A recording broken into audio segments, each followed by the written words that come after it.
Moon Knight's terrifying nightmare.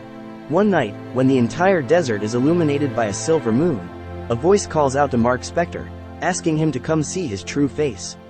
Marc, guided by the voice, steps through a doorway and finds Konshu waiting for him. Konshu tells him that, in order to be reborn, Marc must remember his past identities, and suddenly, the memories start to flood in. Marc wakes up screaming, confused and lost. He realizes it was all just a dream. Two men who look like they work in a hospital show up, and they start abusing Marc.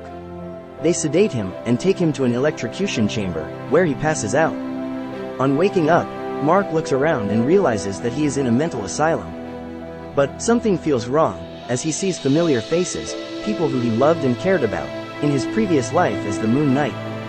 An old friend of Marc, Bertrand Crawley, walks up to him and offers his help, and tries to remind Marc that he is the fist of Konshu. Before he can say any more, the two men from before take Marc away to see the therapist.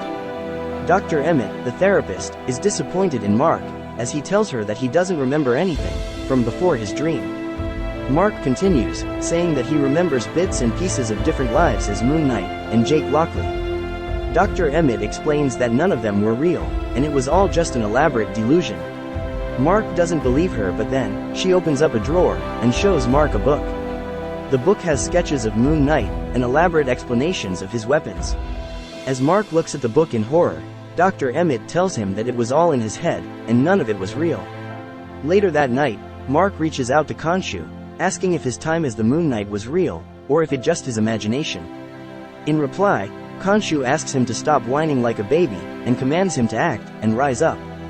Assured and motivated by Konshu's words, Marc puts on a mask made out of a blanket, which allows him to see the world for what it truly is.